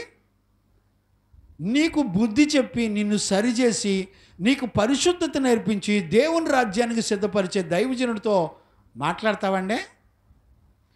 నిన్ను అవిశ్వాసంలో మోసం చేసి నువ్వు తానా అంతే తందానా అనే గుడ్డోడు కలిసి ఏ గుంటలో పడతారో ఈ బ్యాచ్ మొత్తం ఒక గుంపు చేరిద్దండి, ఒక గుంపు చేరుతుంది. మీరు నమ్మండి, నేను చెప్పేది సత్యాలండి. అంత్య దినాల్లో ఏ గూటి పక్షులు ఆ గూటికి చేరతాయి, గుడ్డి గూటికి చేరతాయి. అంతేనండి రాయప్ప గారు. ఇప్పుడు రాయప్ప గారికి సినిమా అర్థమై ఉంటుంది, ఆయన ఏ గూటికి చేరతాడో అర్థం కాదు. మరి ఒకసారి ఆలోచించండి బిడ్డలారా. దైవజనుడిగా చెప్పే విషయాలు జ్ఞానంగా అర్థం చేసుకోండి. మన ఆత్మను రక్షించడానికండి పరిస్థితులు అడ్డు రావండి. ఏమండి ప్రతిష్ఠితులు కానీ వాళ్ళు బోధించే సంఘాలు కానీ ఎట్టుంటారు తెలిసిన, మన సేవకుల కూటంలో నేను అందరికీ మెసేజ్లు పెట్టానండి. నిజంగా విశ్వాసం మీలో ఉంటే వర్షం ఆటంకంగా నిలబడదు, అది అడ్డుగా నిలబడదు. మీరు తప్పకుండా రండి, ఇక్కడ సేవకుల కూటం ఆగదని మెసేజ్ పెట్టాను. ఏమండి ఆ మాట పెట్టినందుకు దగ్గర ఒక 10-15 మంది సేవకులు వచ్చేసారండి. ఆ మాట చదివి, పాస్ గారు ఎన్ని వర్షాలు తుఫాను పడినా సేవా పరిచర్య ఆగదని మీరు పెట్టిన మెసేజ్ చూసి మేము వచ్చామన్నారు. నిజంగా వాళ్ళని బట్టి నేను సంతోషపడ్డాను. దేవుడు జరిగించాడు చక్కగా, మంచి ఉపదేశాన్ని ప్రభు మాట్లాడాడు. ఏమండి వాళ్ళు ఏ స్థితిలో ఉండి దేని కొరకు పోరాటం చెప్పండి. పౌలుకి కానీ లేకపోతే పౌలు సిద్ధపరుస్తున్న తిమోతిని ఏ విషయాలు చెప్పి సిద్ధపరుస్తున్నాడు చెప్పండి. క్రైస్తవులు అంటే చంపేసే కాలం అండి. నీరో చక్రవర్తి కాలంలో క్రైస్తవులు అంటే ఏమండి, క్రైస్తవుల్ని నిట్ట నిలువున కాల్చి ఒక దీపాలలాగా వాళ్ళు కాలిపోతుంటే ఆ దీపాల మధ్యలో వాళ్ళు ఎంజాయ్ చేశారండి. నీరో చక్రవర్తి కాలంలో ఆ కొవ్వొత్తులు కరిగిపోయినట్టు కాల్చబడ్డారండి క్రైస్తవులు. తెలుసా మీకు? హిస్టారికల్లో కొట్టి చూడండి, నెట్లో కొడితే వస్తాయి. మీరు చదవరు, మీరు నెట్లు దానికి ఎందుకు వాడతారు? తాత, అమ్మ, బొమ్మ వీడియో కాల్స్ చేసుకొని ఆనందపడి చెత్త బతుకు మీది ఒక చెత్త బతుకు. దేవుడు మెచ్చుకుంటాను అనుకుంటున్నారా? అమ్మ, బొమ్మ, ఐస్ క్రీమ్ మాట్లాడుకొని తిన్నావా, కూర తిన్నావా, బో తిన్నావా, అంట్లు ఉన్నాయా, బాగా కడుక్కున్నారా, బట్టలు ఉతికారా, ఆహాహా అమ్మ అనుకునే మాటలతో మీరు రక్షించబడతారు అనుకుంటున్నారు. ఏమండి ఒక నీతిమంతుడు ఏ స్థితిలో ఉండి వాక్యం చెప్తున్నాడో చూసారా ఎప్పుడన్నా? బైబిల్ చదివారా? మీకు అర్థమైద్దా? ఏ స్థితిలో ఉండి పౌలు ఏ స్థితిలో తిమోతిని సిద్ధపరుస్తున్నాడు చూడండి. ఇదంతా దేనికి చెప్పండి? ఒక ఆత్మను రక్షించడానికి దేవుడు అప్పగించిన రక్షణ విషయంలో ప్రతి ఆత్మ రక్షించబడ్డానికి అండి వాళ్ళ జీవితాలు నష్టపరుచుకున్నారండి, త్యాగం చేశారండి. మీకు నిజం చెప్పనా? మీ బ్రతుకులో మీరు ఇష్టపడిన వాటిని త్యాగం చేయకుండా పరిశుద్ధ జీవితం రాదు. మీరు కూర్చోండి, 100 రెఫరెన్సులు చూపిస్తా బైబిల్లో. మీకు గుండె ధైర్యం ఉంటే ఉపవాసం ఉండి అన్నం తింటాం మాని ఒళ్ళు దగ్గర పెట్టుకొని పెన్ను నోట్స్ పట్టుకొని బైబిల్ పట్టుకొని కూర్చోండి. కడుపు నిండా అన్నం తినాలంటే శరీరం గడగడ వణుకుతుంది, తెలుసండి మీకు? ఒక దోమ తయారేసుకొని పడుకుంటుంటే సిగ్గుపడుతున్నాను నేను. నా పరిశుద్ధులు ఇట్లా బతకలేదు వాళ్ళు. బహువ్యాధనల మధ్యలో, శ్రమల మధ్యలో ఆత్మలు రక్షిస్తుంటేనండి పౌలుని తీసుకెళ్ళి జైలు వేస్తున్నానండి. ఇవాళ కూడా సత్యవాక్యాన్ని ఏ పిల్లలకైనా బోధిస్తే జైల్లో వేయాలని చూసి పిల్లలు లేకపోలేరండి? కొట్టించాలని చూసేవాళ్ళు లేకపోలేరా? చెప్పండి. ఏమండి ఈ మనస్సాక్షి ఈరోజు కొత్త కాదండి. యేసు ప్రభు ఉన్న కాలంలోనే 2024 సంవత్సరాల క్రితమే ఈ ఆత్మ సంఘాల మీద పడి యుద్ధాలు చేసినాయి. ఆ రోజున ఏ పరిశుద్ధులు భయపడలేదండి. వాళ్ళందరూ ఒక ఆత్మను రక్షించి పరిశుద్ధ జీవితం నేర్పి దేవుని రాజ్యం కొరకు సిద్ధపడడానికి ప్రాణాలు కూడా పెట్టేశారండి. ప్రభు ఏమన్నాడు తెలిసిన, ఒక దైవజనుడు తన ప్రాణంతో సహా నష్టపరుచుకోకపోతే ఏమంటే దీన్నే త్యాగం అంటారండి. మీరు ఎప్పుడైనా గుర్తుపట్టారా? మీ దైవజనుడు మీకు చూపిస్తున్న త్యాగం, నష్టం, వైరాగ్యం, ప్రతిష్ట కలిగిన 4 గుణాలు మీరు చూపించకపోతే మీరు ఎన్నడూ కూడా ప్రభుని కలుసుకోలేరు. తండ్రిగా, దైవజనుడిగా నేను మిమ్మల్ని బతిలాడి చెప్తున్నా, అంత తేలికైన విషయం కాదు రక్షణ. మీరు గుడికొచ్చి కానుకలిచ్చి దశంభాగాలిచ్చి పరలోకం వెళ్ళిపోదాం అనుకుంటే దానంత భ్రమ ఇంకొకటి లేదు, దానంత మోసం ఇంకొకటి లేదు. ఖచ్చితంగా నేను చెప్తున్నా. గమనించారా? దేవుని ఎదుట పరిశుద్ధులు ఎలాగున్నారో చూడండి. ఆ మాట పునరుద్ధానం గురించి చెప్తున్నాడండి. నేను అడుగుతున్నాను, పునరుద్ధానంలో లేపబడే విశ్వాసం నీ దేహాన్ని నడిపిస్తుందండి? ఒకసారి నీ మనస్సాక్షిలో ఈ రోజున రాకడొస్తే పునరుద్ధానంలో నేను ఎత్తబడతానన్న వాళ్ళు చేతులు ఎత్తండి అంటే నీ మనసు ఎత్తిద్దండి? జాగ్రత్త. ఒక తిమోతికి పౌలు చెప్తున్నటువంటి సత్యం ఏంటో తెలిసిన, బాబు నువ్వు క్రీస్తుని చూడు, దేవునికి మహిమ కలుగునుగాక. ఇప్పుడు పౌలు ఏ మాదిరి చూపిస్తున్నాడు? నేను క్రీస్తును పోలి నడుస్తున్నాను, మీరు కూడా క్రీస్తును చూడండి, క్రీస్తు వైపు చూడండి. ఆయన యందు విశ్వాసం ఉంచిన నన్ను చూడు తిమోతి, నన్ను చూడు. ఇప్పుడు ఎందుకు చూడాలి? పరిస్థితులు ఎంత విరోధంగా పోరాడినా ఆయన ఇచ్చిన రక్షణ ప్రజలకు ప్రకటించడం కొరకు తమ ప్రాణాలను కూడా నష్టపరుచుకున్నారండి. ఈ రోజున నీ శరీరంలో చిన్నదాన్ని నష్టపరుచుకోకుండా నువ్వు పరలోకం వెళ్తావు. ఈ రోజున నీ ప్రయాణంలో చస్తావు, పరలోకం వెళ్తావా? ఏ రోజు నువ్వు మరణిస్తావో నీకు తెలుసండి? భయం ఉందా నీకు అసలు?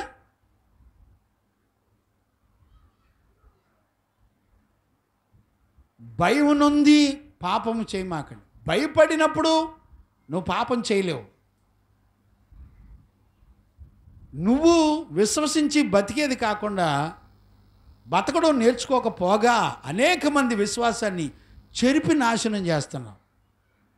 నిన్ను చూసి ఒక్కడన్నా మందిరానికి వస్తున్నాడా చెప్పండి? ఇన్ని సంవత్సరాలుగా ఉపదేశం వింటున్నారు. నీ జీవితాన్ని చూసి, నీ ప్రవర్తన చూసి ఒక్క బిడ్డ వచ్చి దేవుని మందిరానికి నడిపించబడుతున్నారండి? దైవజనుడిగా ప్రతి బిడ్డ కొరకు నేను కష్టపడి తిరిగిన ఆత్మలు తప్ప ఎవడన్నా సంఘంలో ఉన్న పిల్లలు ఒక్క ఆత్మకి పరిశుద్ధత నేర్పించి దేవుని దగ్గర నడిపించి తీసుకొచ్చారండి? ఒక్కడన్నా? ఆలోచించండి ఒకసారి. నేను చెప్తున్నాను, దేవుని ఎదుట మనలో ఎవ్వడం ఒక్కడ కూడా ప్రభుని ఎదుర్కోవడానికి సిద్ధపడే దమ్ము లేదండి. రోజు గడగడలాడిపోతున్నాను దేవుని ఎదుట. ఏ గడిలో ఏం సంభవించబోతుందో తెలియటం లేదండి. గ్రహించేవాళ్ళు లేరు. నేను చెప్తున్నాను, మీ కలిగిన వాటన్నిటిని పెంటతో సమానంగా నష్టపరుచుకొని నిత్య జీవాన్ని సంపాదించుకోండి. మీరు లోక జ్ఞానం కోసం కష్టపడమాకండి, కష్టపడొద్దు. యెహోవా ధర్మశాస్త్రాన్ని దీవారాత్రులు చదవండి. మీకే పరలోకం లేకపోతే మీ పిల్లలకి ఎక్కడి నుంచి వస్తుందండి? ఒకసారి నరకం అంటే ఎట్టుంటుందో ఎప్పుడైనా బైబిల్లో చూసారా? మీ మనస్సాక్షి ఎంత వాత వేయబడిన మనస్సాక్షిలో బ్రతుకుతున్నారో మిమ్మల్ని మీరే పరీక్షించుకోండి. నేను దుఃఖంతో మాట్లాడుతున్నానండి. నా గుండెల నిండా వేదన ఉంటుంది. ఒక్క బిడ్డనైనా దేవుని ఎదుట నిలబెట్టగలనో లేదో, సిగ్గుపడనక్కర్లేని పనివాడిగా ఉండగలుగుతానో లేదో నాకు అర్థం కాక బాధపడుతున్నాను నేను. ఒక దైవజనుని ఏ పరిస్థితుల్లో సిద్ధపరుస్తున్నాడండి? మరణాలు ఏ రోజున క్రైస్తవుని చంపేస్తున్నారో తెలియదు. తిమోతికి మీదకి మరణం ఎప్పుడు వస్తుందో తెలియదు. పౌలు అన్నాడు, తిమోతే యేసు వైపు చూడు. నేను అడుగుతున్నాను, నీలో ఎప్పుడైనా నీ భర్త బలహీనుడైతే యజమానుడితో అయ్యా క్రీస్తు వైపు చూడని చెప్పగలిగిన విశ్వాసం భార్యకు ఉందండి, భర్తకు ఉందండి, భార్యకి క్రీస్తు వైపు చూడమ్మా అని చెప్పే మాట ఉందండి. నేను చెప్పనా? పేతురుని తలకిందులుగా సిలివేస్తే పేతురు తన భార్యకి ఏం చెప్తున్నాడు తెలిసిన? హిస్టారికల్లో రాసినప్పుడు ఆ యెరూషలేంలో హిస్టరీలో రాసిన విషయాలు చెప్తున్నారండి దైవజనులు. అక్కడికి వెళ్ళి చదివిన దైవజనులు చెప్పిన సాక్ష్యాన్ని నేను విని చెప్తున్నా మీతో. తన భార్యకి ఏం చెప్పాడు తెలిసిన పేతురు? అమ్మా, నువ్వు సిలువ వేయబడ్డప్పుడు క్రీస్తు వైపు చూడు, నీ మనసు దేవుని వైపు చూడు. విషయం ఏంటో తెలిసిన? సిలువ లాంటి శ్రమలన్నిటిని కూడా యేసుక్రీస్తు వైపు చూస్తే వాటన్నిటిలో నువ్వు చక్కటి మరణం నుండి విడిపించబడి నిత్య జీవంలోనికి నడిపించబడతావు. దేవునికి మహిమ కలుగునుగాక. మీ పిల్లల కొరకు ఒకరోజు ఉపవాసం ఉండి ప్రార్థన చేయండి అమ్మా. ఏ సృష్టికర్త చెప్పాడు మీకోసం మీ పిల్లల కోసం ఏడవండి అని? ఏమో మీ రోగాలతో బాధపడడం, మీ దిగులతో బాధపడమే సరిపోతుంది మీ జీవితం మొత్తం. దేవుడు కోరుకున్న జీవితం లేదని బాధపడే పిల్లలు నేను నా కళ్ళతో చూడలేకపోతున్నాను. ఇక భవిష్యత్తులో కూడా చూడలేనేమో అనుకుంటున్నాను నేనైతే ఖచ్చితంగా. ఒకసారి మీరు ఊహించండి, మీ దినాలు సంవత్సరాలు ఎట్ట గడుస్తున్నాయి చూడండి. ఆగస్టు మాసంలోకి వచ్చాం కదా, ఆగస్టు మాసంలో 10 రోజులు, ఇవాళ 10వ రోజు జరుగుతుంది. 10 రోజుల్లో నీ బ్రతుకు ఒకసారి పరీక్షను చూసుకో. ఏం ఆలోచించే, ఏం బతికావు? 10 రోజుల్లో ఏదో ఒకరోజు సడన్గా మరణం వస్తే సిద్ధపడి ప్రభువుని ఎదుర్కొనే మనస్సాక్షి వచ్చిందని నీ బతుకులో? భయం ఉందండి అసలు? చావు మరణం అంటే సరదాగా ఉందనుకుంటున్నారా? చావు మరణాల మధ్యలో అపోస్తులు ఏం చెప్తున్నారు తెలిసిన? అయ్యా, చావు మరణాల మధ్యలో తిమోతి క్రీస్తు వైపు చూడు. క్రైస్తవులు అంటే కొట్టి చంపేస్తున్నారా? నువ్వు క్రీస్తు వైపు చూడు. ఆయన వైపు చూస్తే ఆయన మనకేమిచ్చాడు తెలిసిన? పునరుద్ధానం ఇచ్చాడు. చప్పలు కొట్టి గట్టిగా దేవునికి మహిమ కలుగునుగాక. ఆయన మనకేమిచ్చాడు తెలిసిన? ఆయన రాజుగా రాబోతున్నాడు. ఆయన రాజ్యంలో పునరుద్ధానంలో లేపబడి ఆయన రాజ్యంలో మనం కూడా నివాసం ఉంటాం అని చెప్తున్నాడు. ఏమండి, ఎలాంటి విశ్వాసాన్ని నూరిపోస్తున్నాడు? నీ ఇంట్లో శ్రమ కలిగితే, నీ పిల్లలకు శ్రమ కలిగితే, అనారోగ్యాలు కలిగితే, నువ్వు చనిపోయే పరిస్థితిలో ఉంటే ఈ మాటలు వస్తాయి నీ నోటికి? చెత్త మోక. ఏ మాటలు వస్తాయి తెలుసా? అయ్యో నేను చచ్చిపోతాను, అయ్యో అయ్యో ఏమో నరకంలో ఉంటాను, దేవుడు నన్ను పరలోకం తీసుకుంటాడు, అయ్యో దరిద్రపు మంద. పరిశుద్ధులు బ్రతికొండంగా ఎలాంటి విశ్వాసం మాటలు మాట్లాడారు తెలిసిన? ఒక పక్క పౌలైకి సంఖ్యల్లో బాధపడుతున్నాయి, ఒక పక్క సైనికులు కంటిలో రెప్పలాగా చూస్తున్నారు. తిని తినక, గాలాడి గాలాడక. ఏమండి, కనీసం శ్రమ కలిగితే, బాధ కలిగితే మాట్లాడడానికి ఎవడుండి లేక ఏ విషయాలు చెప్తున్నారు తెలిసిన? తిమోతి 2వ పత్రిక ప్రారంభించినప్పుడు ఏం మాట రాశాడు? ఎంట్రన్స్లో చదవండి ఆ మాట. 2వ తిమోతి 1వ చదవండి. చప్పలు కొట్టి గట్టిగా దేవునికి మహిమ కలుగునుగాక. యేసుక్రీస్తు నందు జీవం ఉందంటండి. ఏం మాటలు చెప్తున్నాడు చెప్పండి? పత్రిక ప్రారంభించేటప్పుడు ఏ జీవం గురించి మాట్లాడుతున్నాడండి? ఏమండి, ఒక పక్క సంఖ్యల్లో బాధపడుతుంటే, ఒక పక్క జైల్లో హింసించబడుతుంటే, ఒక పక్క సువార్త ప్రకటించినందుకు, ఒక ఆత్మకు బుద్ధి చెప్పి పరలోకాన్ని తీసుకెళ్తున్నందుకు ఆయన అరెస్ట్ చేసి జైల్లో పెడితే, ఏమండి శ్రమల్లో బయట మరణాలు, లోపల జైల్లో హింసలు జరుగుతుంటే ఏ విషయం మాట్లాడుతున్నాడు? పౌలు గుండెల్లో ఏ మాటలు ఉన్నాయండి? యేసుక్రీస్తు నందు జీవం ఉందంటండి. దేవునికి మహిమ కలుగునుగాక. Praise the lord. యేసుక్రీస్తులో ఉన్న జీవమును గురించి మాట్లాడుతున్నాడు. నీ శ్రమలో క్రీస్తులో ఉన్న జీవం గురించి మాట్లాడే దమ్ము వచ్చిందండి?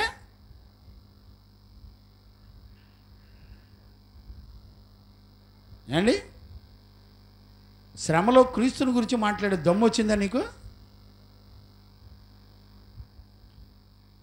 ఏమని అసలు ఏం చూస్తున్నానో తెలుసండి? మీ పిల్లల్ని, చిన్న పిల్లల్ని ఒకవేళ నేను ఏమైనా గద్దించానుకొని ఇక మూతి ఇరుసుకొని బాధపడి కన్నీళ్ళు గార్చి మీరు మరి పరలోకం వెళ్తారు, నరకం వెళ్తారు నాకు తెలియట్లా.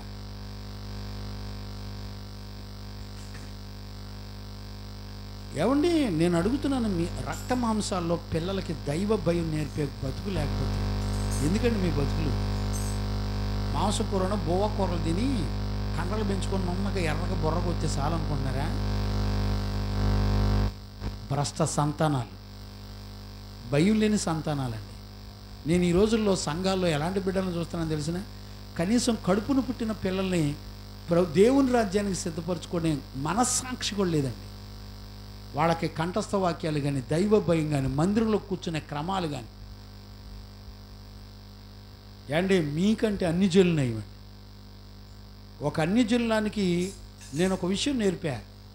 అమ్మా, దేవుని మందిరంలో ఇలా ఉంటున్నారయ్యా అని ఏడుస్తూ ఆ పిల్ల, నేను అంటానండి, ఒక తల్లి ఏడుస్తూ నాకు ఫోన్ చేసి, అయ్యా దేవుని మందిరంలో నా పిల్లల క్రమంగా ఉండలేదని ఏడ్చి నన్ను సలహా అడిగిందండి ఒక తల్లి, ఒక బిడ్డ. ఏండి మీరు అడిగితే అసలు దైవజనుడితో మాట్లాడతారా మీరు? ఎబెనేజరు జాషువా తప్ప ఫోన్ చేసి శ్రమలో కానీ, కష్టాల్లో కానీ, ఇంట్లో పరిస్థితులు కానీ, అయ్యా ఆలోచనలు ఎట్టున్నాయి, పరిస్థితులు ఎట్టున్నాయి, నేను ఎలాగుండాలి అనే దైవ జ్ఞానాన్ని అడిగేవాళ్ళు నేను ఇంతవరకు చూడాలి. ఎప్పుడన్నా ఉంటే మా రత్నమ్మ అడుగుద్ది, ఎప్పుడన్నా మహా అయితే. మిగతా వాళ్ళు ఎవ్వడో అసలు అడిగిన చరిత్ర లేదు. నేను ఎవరి గురించి సాక్ష్యం చెప్పే పరిస్థితులు కూడా లేవండి. ఏమండి, పరిశుద్ధులతో సహవాసమందు ఏం రాశాడు? సహవాసమందును, ఉపదేశమందును, బోధ ఎందును, ప్రార్థన ఎందును, రొట్టె విరుచుట ఎందును. చూసారా ఏమండి ఎట్టుండాలంట? ఆదిమ సంఘం అండి ఇల్లు వాకిళ్ళు అమ్మేసి పోయి పరిశుద్ధులు దగ్గర కూర్చొని వాళ్ళు పెట్టే విశ్వాసం ముద్ద తిని పరలోకాన్ని సిద్ధపడ్డారండి. మీరేమో లార్డ్లు, మీరేమో గొప్ప గొప్ప ఉద్యోగాలు, గొప్ప గొప్ప మేధస్సులు, గొప్ప గొప్ప చదువులు చేస్తాము. మీది ఒక విశ్వాసమేనా? ఏ క్షణంలో చచ్చిన తర్వాత మీరు నరకాల్లోకి వెళ్ళిన తర్వాత అప్పుడు తెలిసింది మీకు అప్పుడు దాకా తెలియదండి, తెలీదు. ఏమండి, ఒక ఆత్మను రక్షించే నీతిమంతుడి గురించి పౌలు ఏమి రాస్తున్నాడండి లేఖనాల్లో? ఎలాంటి పరిస్థితుల్లో ఏ విషయాన్ని చెప్పి ఒక దైవజనుని, పౌలు చనిపోయిన తర్వాత అండి సేవ చేయడానికి ఒక దైవజనుని ఏ విషయాలు చెప్పి సిద్ధపరుస్తున్నాడు చెప్పండి? శ్రమల్లో పౌలుని అందరూ సంఘం వదిలిపెట్టి వెళ్ళిపోతానండి తిమోతికి చెప్తున్నాడు, తిమోతి శ్రమలు ఉన్నాయని భయపడమాక, నువ్వు యేసు వైపు చూడు. ప్రైజ్ ది లార్డ్, హల్లెలూయా. ఆయన రాజుగా రాబోతున్నాడు. ఆయన పునరుద్ధానంలో మనం లేపబడపోతున్నాం. ఆయన రాజ్యంలో మనం ఉండి ఏలబోతున్నాం. ఆయన మన కొరకు పిలిచాడు. పిలుపు ఇచ్చిన వారి కొరకు ఆయన నిత్య జీవాన్ని సిద్ధపరిచాడు. ఏంటండి, ఆ 8వ వచనం నుంచి 13వ వచనం వరకు చదివి తలపోసుకోండి. నీ హృదయంలో నింపుకోండి. నీకు ధైర్యం ఉంటే నీ హృదయంలో చోటు ఉందా ఈ వాక్యాలకి? ఒకసారి ఓపెన్ చేసి చూసుకో. మీ హృదయంలో చోటు ఉందండి? దైవజనుడు ఏదైనా గద్దితే ముఖం మార్చుకొని, ఏమండి దైవజనుడు నీతో మాట్లాడేటప్పుడు ఏ విషయాలు చెప్తున్నాడు, ఏ విషయాలు బోధిస్తున్నాడండి? అమ్మా, వాక్యం ఎట్లా చెప్తుంది, లేఖనం ఇలా చెప్తుంది. ఇదిగో మీరు వాక్యానికి భిన్నంగా ఇలా ఉంటే నష్టపోతారు. ఇయే కదండి దైవజనుడు మీకు చెప్పి క్రమపరిచి బాగు చేసేది. ఒంగోలు నుంచి ఓ తల్లి అంటదే, ఆ పాస్టర్ గారు భార్య ఫోన్ నెంబరు, వాళ్ళ కుటుంబం బిడ్డల ఫోన్ నెంబర్లో, వాళ్ళ సంఘస్థుల ఫోన్ నెంబర్లో అందరూ ఇవ్వండి, నేను మాట్లాడతా. ఏం చేస్తుంది? మాట్లాడి మొత్తం నెంబర్లన్నీ తీసుకొని ఇస్తాను, తీసుకోండి. తల పోసుకుంటుందా? నెత్తి మీద పోసుకొని తలకు పోసుకొని మాట్లాడమను. ప్రపంచంలో క్రీస్తునందున్న విశ్వాసాన్ని చెరపగలిగిన దమ్ము ఎవడికి లేదు. ఒకవాళ్ళు నిజంగా చెరిపోతే వాళ్ళు నాశనానికి వెళ్ళిపోతారు అంతే. ఎవడైనా దేవుని ఆలయమును పాడు చేస్తే నేను వాడిని పాడు చేస్తానన్నాడు. నీ నోటి మాటలో ఒకడు విశ్వాసాన్ని చెరిపెత్తే నిన్ను ఊరకన వదిలేస్తాడా? చేత్తమాందా, బుద్ధి జ్ఞానం లేదు నీకు? ఒక పరిశుద్ధుడితో మాట్లాడేటప్పుడు నీ విశ్వాసం నూతనపరచబడుతుంది. చూడండి, వాక్యంలో జీవం ఉందంటే పౌలు ఏం చూపిస్తున్నాడు? తిమోతికి ఏం చూపిస్తున్నాడు చెప్పండి? ఏం చదివారు? 8వ వచనం నుంచి 13వ వచనం వరకు ఏం చదివారు చెప్పండి? ఒక్కొక్క వచనాన్ని నేర్చుకోవడానికి ఎంత టైం పట్టిద్దో తెలుసా అండి? నా వల్ల కాలేదండి. ఒక్క మాట చదవటానికి ఇప్పుడు నేను అంటాను చూడండి, ఇప్పుడు తిమోతికి ఏం చెప్తున్నానంటే క్రీస్తు వైపు చూడంటే, ఏమండి యేసు క్రీస్తును చూసామనుకోండి, ఇప్పుడు ఏం కనపడుద్ది? జాషువా క్రీస్తుని చూస్తే ఏం కనపడుద్ది? నిందలు, అవమానాలు. ఏమండి నువ్వు దెయ్యం పట్టినోడు అన్నారు యేసుప్రభు, నువ్వు బెయిల్జిబో అన్నారు యేసుప్రభు. ఏమండి ఉమ్మేశారు అయ్య మీద, అరచేతులతో గుద్దారు అయ్య మీద, ఏమండి కొరడాలతో కొట్టి చీల్చారు అయ్యని. ఆయన వైపు చూడమంటాడేంటి పౌలు? ఆయన వైపు ఏముంది? నువ్వెవడి వైపు చూస్తున్నావు? నీకు ఎర్రగా బుర్రగా అందంగా అలంకరించుకొని 4 జళ్ళు అల్లుకొని 4 సెంట్లు పూసుకొని, ఏంటి సెంటు పెర్ఫ్యూమ్ పూసుకొని, ఉతికిన బట్టలు వేసుకొని, మంచి పట్టు చీరలు కట్టుకొని, పూలు పెట్టుకొని, ఆడపిల్లలు అయితే జీన్ ప్యాంట్లు వేసుకుంటే తిప్పుకుంటూ నడుచుకుంటూ గుడికి వెళ్ళి వస్తే సరిపోయింది అనుకుంటున్నావా? ఏమండి పరలోకి వెళ్ళిపోదామా? నేనే ఏ విషయాలు నేర్పుతున్నానండి పరిశుద్ధులు? నీతిమంతులు ఏ విషయాలు నేర్పుతున్నారండి? తగ్గువాటి యందు మనసు నుంచుకొని బతుకు. ఎన్నిసార్లు చెప్పాలి ప్రభు లేఖనాలు? ఎన్నిసార్లు చెప్పాలి? అందం మోసకరం. అందం కొరకు నీ ఒంటి మీద ఎన్ని పెట్టుకున్నావు చెప్పు? సంఘంలో సమాజంలో వాళ్ళు ఏమనుకుంటారని ఎన్నిసార్లు నీతిమంతులు గద్దించినా బరి తెగించి బతుకుతున్నావు. నీకు సీక్రెట్ చెప్పనా? ఎన్నిసార్లు ఉపదేశాన్ని తోసేసావో అన్నిసార్లు దేవుడు నీకు ఇచ్చే అవకాశాలని పోగొట్టుకుంటావు. తెలుసా? యేసేవు ఒక్కసారి పోగొట్టుకున్నాడు, దేవుడిచ్చిన జ్యేష్ఠత్వాన్ని పోగొట్టుకున్నాడు. తెచ్చుకున్నాడయ్యా జాషువా. ఇప్పుడు ఐస్ క్రీమ్ మాటలు ఎంత చెప్పింది మన మనసు? నువ్వు మంచిదే అనివి, నువ్వు ఐస్ క్రీమ్వి, నువ్వు మంచి ఏంటిది మంచి కోడి జబ్బవి, మంచి ఫ్రైవి. అవునా? మీరు నన్ను తిట్టుకున్న బాధ లేదు, మీరు ఎంత తలపోసుకున్నా నాకేం బాధ లేదండి. ఇదిగో ఇక్కడ ఉన్నాయి చెప్పేసి నా ప్రభు పిలిస్తే వెళ్ళిపోతుంది దచ్చాగా. బిడ్డలకి ప్రభు అడుగుతాడు, కొడుక ఏం చెప్పావు అంటాడయ్యా. అపోస్తులు ఏం చెప్పారో అదే చదివించి చెప్పానయ్యా, ఇక నా సొంత నేనేం చెప్పలేదయ్యా, మహా అయితే కొంచెం గద్దించి ఉంటాను ప్రభా అని చెప్తాను. మీకు ధైర్యం ఉందండి దేవుణ్ణి ఎదుర్కోవడానికి? చూడండి, తిమోతి ఇంకా సేవ చేయలే, సేవకు రాలా, సంపూర్ణతకి రాలా. అలాంటి వాడికి ఎవరిని మాదిరిగా చూపిస్తున్నాడు? యేసయ్యను మాదిరిగా చూపించాడు. అపోస్తులు తన జీవితాన్ని మాదిరిగా చూపించాడు. ఎవరిని మాదిరిగా చేసుకుంటున్నావు? బాగా ఎర్రగా బుర్రగా ఉండి మంచి ఉద్యోగం చేసి 10 కోట్ల ఆస్తి సంపాదించే వాళ్ళని మాదిరిగా చూసుకుంటున్నారా? 10 బిల్డింగులు కట్టి మంచి ఉద్యోగాన్ని సంపాదించుకున్న వాళ్ళని మాదిరిగా చూస్తున్నారా? ఏమండి పరిశుద్ధులు ఎవరిని మాదిరిగా చూపిస్తున్నారు? నువ్వు యేసు వైపు చూడు. Praise the Lord. ఇదిగో యేసు వైపు చూస్తున్నాం, నన్ను చూడు.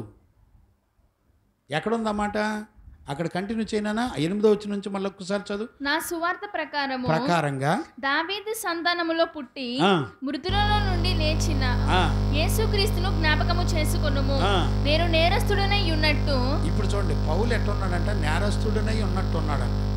ఏం నేరం చేశాడని జైలుకి వెళ్ళాడు చెప్పండి. ఏంటి మనుషులకు బుద్ధి చెప్పి పరిశుద్ధ జీవితం నేర్పి పరలోకం సిద్ధపరిచినందుక ఏంటి? మనస్సాక్షిని దేవుడు తీర్పులోకి తీసుకొస్తాడు. తప్పించుకునేవాడు ఎవడు లేడు. అనుకుంటున్నారు చచ్చిపోతే నా మనస్సాక్షి ఏమి ఉండదు అనుకుంటున్నారా? మనస్సాక్షికి మరణం లేదు. నీకు సీక్రెట్ చెప్పనా? నీ జీవితం మొత్తం ఎవరు చెప్తారు తెలిసినా? దేవుని ఎదుటి సాక్ష్యం ఎవరు చెప్తారు తెలిసినా? నీ మనస్సాక్షి చెప్పింది నిలబడి మొత్తం చెప్పుద్ది. నీ మనస్సాక్షి మొత్తం టేప్ రికార్డ్, అది మొత్తం రికార్డు మొత్తం చేసి పెట్టద్ది. నువ్వు ఇప్పుడు ఈ వాక్యం విన్న తర్వాత మరి అంత వాక్యం అనుకుంటావు కదా, ఆ వాక్యం అంతా నువ్వు అనుకున్నాయి, నీ మనసులో అనుకున్నాయి మొత్తం రికార్డింగ్ మొత్తం దేవుని దగ్గర తీర్పులో లెక్క చెప్పాలి. ఏం చెప్తావు? నాకు తెలియదండి, నా యవ్వన కాలంలో వాక్యం విన్న తర్వాత భయపడడం నేర్చుకున్నాను తప్ప, ఈ వాక్యం ప్రకారంగా నేను లేనని ఏడ్చుకున్నాను తప్ప, మేమెప్పుడు వాక్యాన్ని కానీ ఉపదేశాన్ని కానీ మేము నేరలేదండి. చాలా పోరాడాం, వాక్యానుసారంగా బ్రతకడానికి చాలా పోరాటాల్లో మమ్మల్ని మేము నష్టపరుచుకున్నాం, ఎన్నో త్యాగాలు చేసాం, నిట్ట నిలున మాకు కలిగినవన్నీ పెంటతో సమానంగా పంచిపెట్టేశాం, ఏమీ లేనివాడిగా ఒంటరిగా ఏకాకిగా బ్రతికానండి. ఎన్నో రాత్రులు బ్రతికానండి, పగల్లో రాత్రులు ఒంటరిగా కడుపు కాల్చుకుంటూ ఐరన్ రేకుల షెడ్లో మలమల మాడిపోతూ ఏసీల్లో పెరిగి దర్జాగా పెరిగిన శరీరంలో, ఆఫీసులో ఏసీ, ఇంట్లో ఏసీ, దర్జాగా పెరిగిన శరీరంలో రేకుల షెడ్లో మలమల మాడుతూ పెరిగానండి. సరదాగా రాలా ఒక దైవజనుడు మీ దగ్గరికి, అన్నిటినీ నష్టపరుచుకొని పెంటతో సమానంగా నష్టపరుచుకొని ఒక్కొక్క ఆత్మను క్రీస్తు కొరకు సంపాదించి దేవుడిచ్చిన రక్షణను పోగొట్టుకోకూడదు. బిడ్డలందరూ రక్షించబడాలి, మీతో పాటు మీ కుటుంబాలందరూ రక్షించబడాలని వేదనండి. ఆ వేదన కొరకు జైలుకి వెళ్తున్నారండి, ఆ వేదన కొరకు తమ ప్రాణాలని నష్టపరుచుకుంటున్నారండి, హింసించబడుతున్నారండి, సంఖ్యలతో బాధించబడుతున్నారండి. ఎందుకు? వాళ్ళు అంటున్నారు, ఇదిగో ప్రభు వైపు చూస్తే ఆయన ఇచ్చిన రక్షణ పునరుద్ధానంలో మనం లేపుతుంది. ఆయన రాజుగా రాబోతున్నాడు, ఆయన రాజ్యంలో మేము కూడా ఉంటాం. ఎంత చక్కటి మాటలండి. కంటిన్యూ చేయనా? కంటిన్యూ చేయాలి. నేను నేరస్తుడైన ఉన్నట్టు ఆ సువార్త విషయమై సంఖ్యలతో బంధింపబడి శ్రమపడుచున్నాను. సంఖ్యలతో బంధించబడి శ్రమపడుతున్నాను.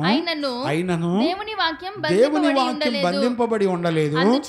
అందుచేత ఏర్పరచబడిన వారు నిత్యమైన మహిమతో కూడా. చూసారా ఆ శబ్దం విన్నారా? ఏర్పరచబడిన వాళ్ళు నిత్యమైన మహిమతో కూడా క్రీస్తు యేసునందలి రక్షణ పొందవలెనని నేను వారి కొరకు సమస్తమును ఓర్చుకొనుచున్నాను. ఏమండి? ఎవరి కొరకు? ఏమండి? సంఘంలో ఉన్న బిడ్డలందరూ రక్షణ పొందవలెనని ఓర్చుకుంటున్నాడు అంటండి. నిన్నెందుకు భరించుకుంటున్నాడు? నువ్వు అంటే నేను అనలేనా? మాటకు మాటలు అనలేనా? చెప్పండి. నిన్ను ఆత్మీయంగా గద్దించుకొని దేవుని ఎదుట నిలబెట్టుకోవడానికి తప్ప ఇంకేమైనా ఉందంటే రీజన్ ఏమైనా ఉందా నీకు మాకు మధ్యలో? పౌలు ఏమంటున్నాడు తెలిసిన? ఎలన్ పౌలు ఏమంటున్నాడు తెలిసిన? మళ్ళీ ఆ మాట చదువునానా, ఎంత చక్కగా ఉందో. నేను నేరస్తుడనై ఉన్నట్టు ఆ సువార్త విషయమై సంఖ్యలతో బంధింపబడి శ్రమపడుచున్నాను. సంఖ్యలతో బంధించబడి శ్రమపడుతున్నాను. అయినను దేవుని వాక్యం బంధింపబడి ఉండలేదు. అందుచేత ఏర్పరచబడిన వాళ్ళు నిత్యమైన మహిమతో కూడా. ఇప్పుడు చూడండి, ఏర్పరచబడినటువంటి దేవుని పిల్లలు అంటే ఎవరు? ఇప్పుడు మీరందరూ ఏర్పరచబడిన వాళ్ళు అయితేనే మీరు ఇక్కడికి వస్తారు, లేకపోతే రారు. ఏర్పరచబడిన వాళ్ళు ఇక్కడికి వచ్చారు. నిత్యమైన మహిమతో కూడా క్రీస్తు యేసునందలి రక్షణ పొందవలెనని నేను వారి కొరకు సమస్తము ఓర్చుకొనుచున్నాను.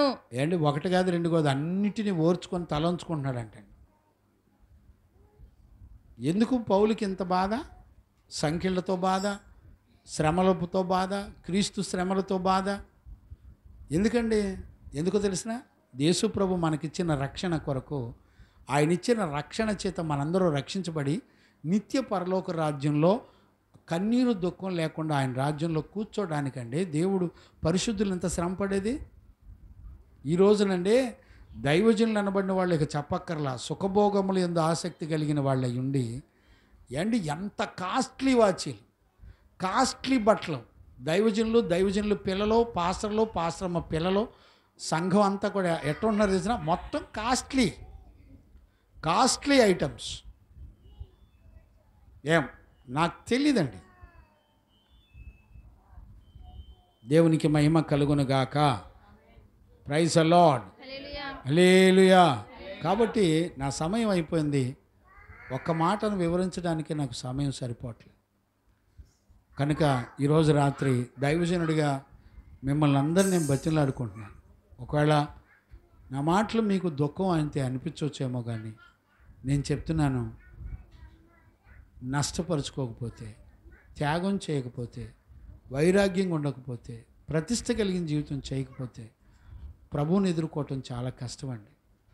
ఆ రోజున తిమోతి పరిశుద్ధులు, ఇదిగో ఈ జీవగ్రంథాలు రాసిన నీతిమంతులంతా కూడా శ్రమలలో, మరణాల మధ్యలో రాశారండి నిత్య జీవపు మాటలు.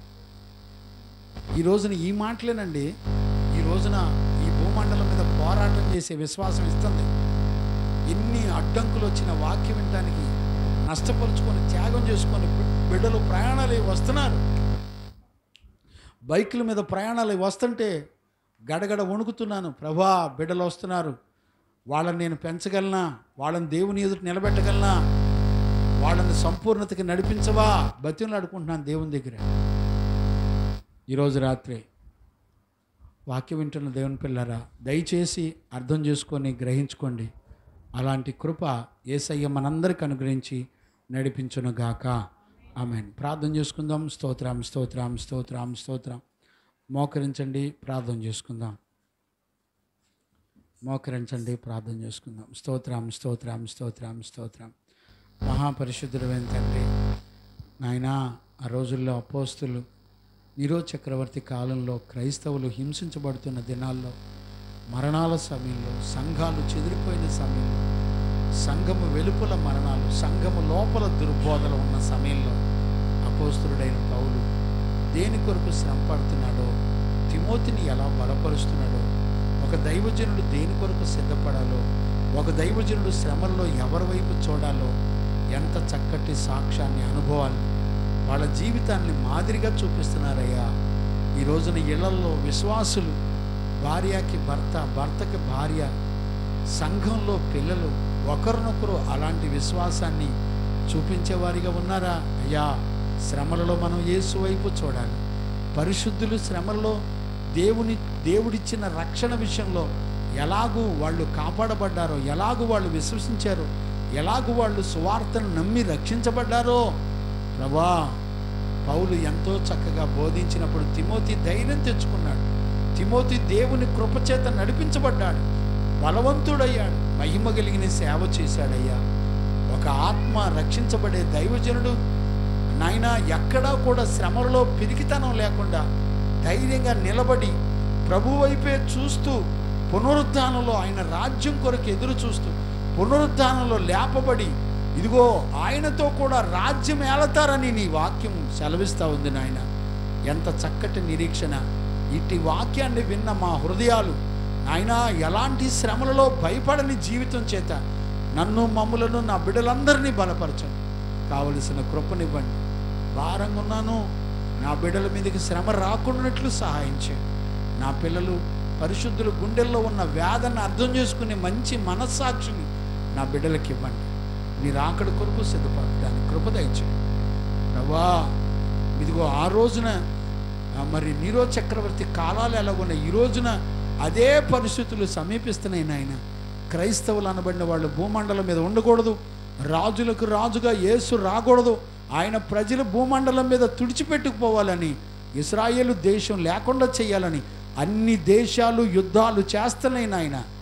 ప్రపంచంలో ఓచకోతలు కొయ్యబడుతున్నాయి ప్రభా. ఎంత భయానకమైన పరిస్థితుల్లోకి మేము వచ్చేసాం. ఆ రోజున క్రీస్తు వైపు చూసిన తిమోతి, పౌలులు వాళ్ళు మరణాలను లెక్క చేయలేదు ప్రభా. ఈ రోజున అలాంటి విశ్వాసం నాకు, నా బిడ్డలకి అనుగ్రహించండి. సంఘములో ఉన్న ప్రతి కుటుంబాలకు అనుగ్రహించి నడిపించండి. నీ మహిమగల రాకడ కొరకు మమ్మల్ని అందరినీ నాయనా మీరు సిద్ధపరిచినందుకు కృతజ్ఞతాస్తుతులు చెల్లిస్తూ యేసయ్య నిన్ను అడిగి పొంది ఉన్నాము తండ్రి, ఆమేన్. ప్రార్థన ఆలకించి అడిగినవన్నీ మన జీవితంలో జరిగించి విశ్వాసము ద్వారా ప్రభు యొక్క రాకడ కొరకు సిద్ధపడినట్లుగా కృపనిచ్చిన యేసయ్యకు స్తోత్రము చేయదము. స్తోత్రం, స్తోత్రం, స్తోత్రం, స్తోత్రం, స్తోత్రం. తండ్రి, కుమార, పరిశుద్ధాత్మ దేవునికి స్తోత్రము చేయదము. స్తోత్రం, స్తోత్రం, స్తోత్రం, స్తోత్రం, స్తోత్రం, స్తోత్రం. ఆమేన్. మన తండ్రి అయిన దేవుని నుండి, మన ప్రభువైన యేసుక్రీస్తు నుండి పరిశుద్ధాత్మని యొక్క అన్యోన్య సహవాసము, సన్నిధి, సమాధానము విశ్వసించిన బిడ్డలకును సకల పరిశుద్ధులకును యేసయ్య కృపా సమాధానములు తోడయుండి నడిపించునుగాక. ఆమేన్. హల్లెలూయా, హల్లెలూయా, హల్లెలూయా. అందరికీ వందనాలు. ప్రభు కృప